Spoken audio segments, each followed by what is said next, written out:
All right. Next match.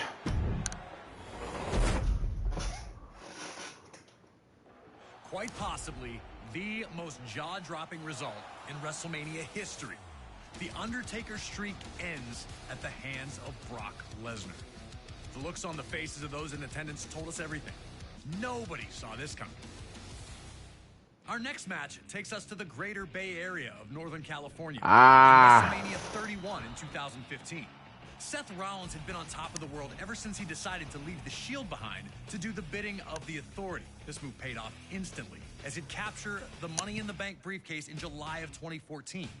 Rollins was untouchable, protected by those in power, and with the knowledge that at any moment he could turn that briefcase into the WWE World Heavyweight Championship. All seemed to be well within the ranks of the Authority, but the harmony would not last long. Randy Orton, who had been the Authority's top hand until Rollins joined the ranks, didn't seem so happy with the favoritism his former rival was now enjoying.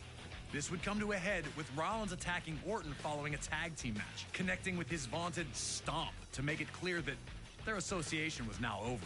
The Viper was furious, attempting to get revenge, but never quite finding it. Another stomp from Rollins would force Orton out of action for a few months, with Rollins bragging about his actions the entire time. But at Fastlane in February of 2015, Orton would make his return following a six-man tag featuring Rollins, delivering RKOs to everyone who got in his way. But as luck would have it, Rollins would manage to escape unharmed. Orton made it clear he wanted one thing, and one thing only: Seth Rollins at WrestleMania. Orton wanted to show the Authority they made a huge error in backing Rollins instead of Orton, and he was going to make an example of their new Golden Boy. The pressure's on. Can you humble Seth Rollins in front of an enormous WrestleMania audience? Or will this legend be the one you can't kill? The Stomp meets the RKO. Next. Oh, yeah. Damn. Hey, the J&J security.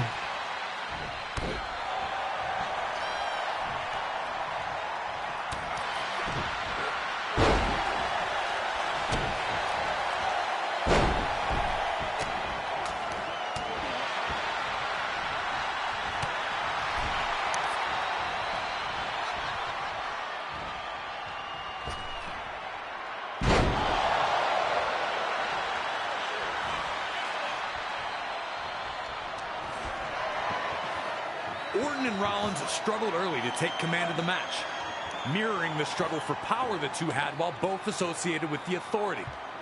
Orton was all business. He knew that Rollins was dangerous, and he wasn't going to make any mistakes just trying to show off. Rollins, on the other hand, wanted to make his mark on the event, and he knew that a victory over Orton would send a message to the entire WWE roster.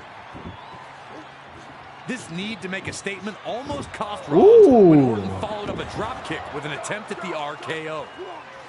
Was Rollins' arrogance going to cost him? Did he respect Orton's ability at all? It was Orton, though, who'd make the next mistake. Chasing Rollins around the ringside area and back in, where Rollins set him up for a devastating hot shot on the ropes. Just like that, Rollins had neutralized Orton's offense and looked ready to pour it on further. What adjustments would Orton have to make now that his RKO had failed him? And would he be able to make them in the moment against Rollins?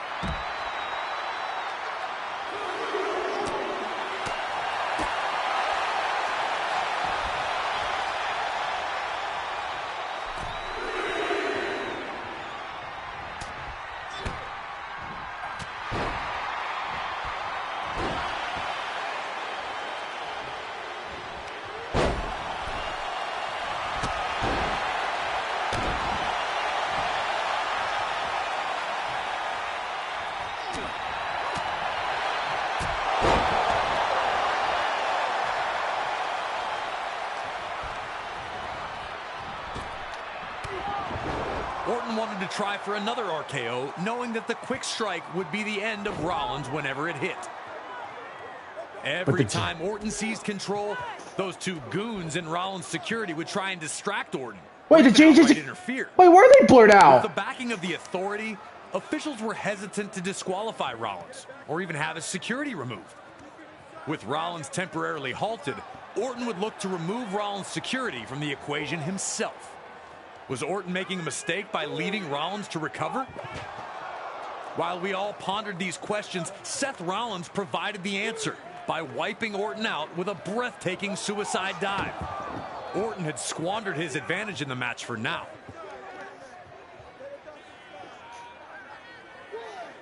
And now that the J&J security are out.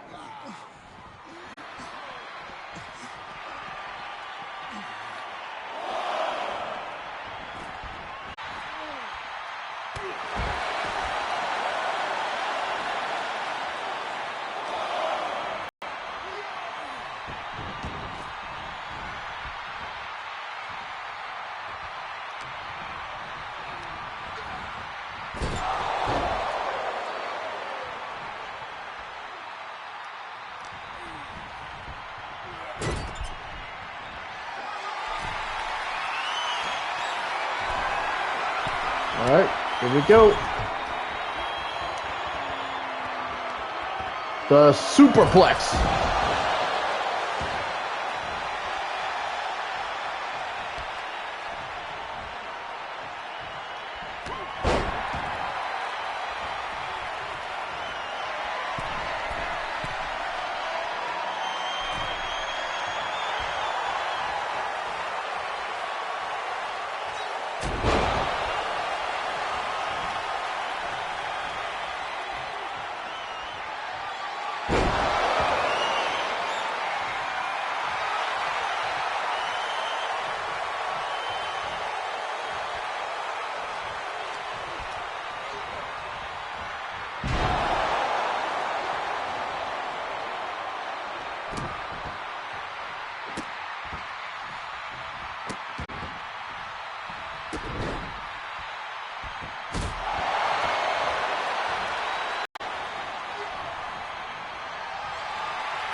Get up, Randy!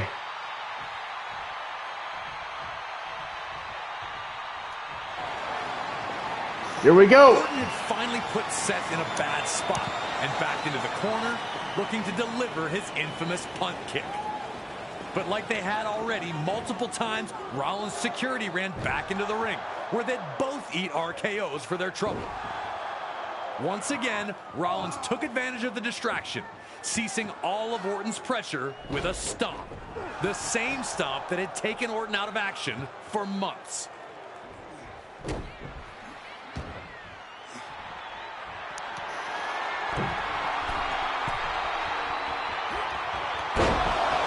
No!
Here we go. Rollins would evade another attempt at the RKO as he had done throughout the match.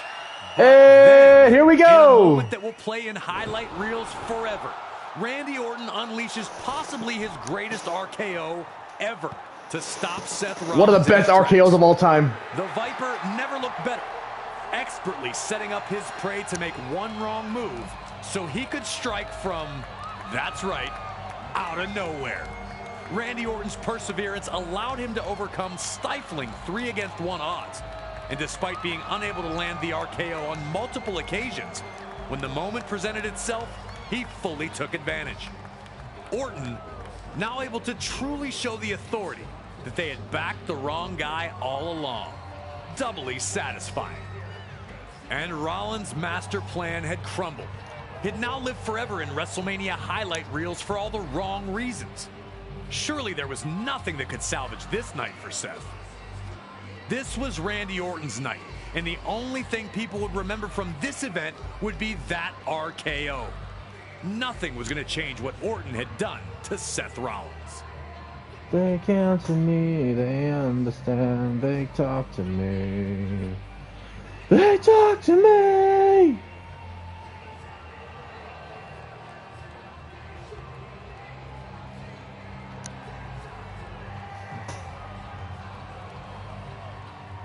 It's still one of the best WrestleManias ever. WrestleMania 31.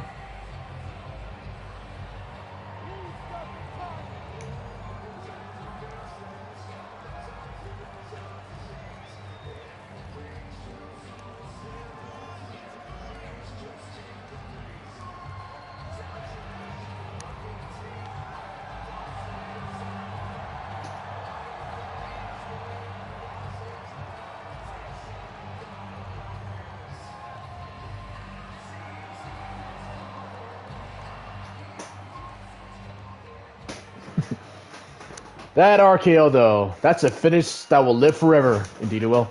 With Randy Orton stopping Seth Rollins in his tracks, incredible. And I locked WrestleMania 31.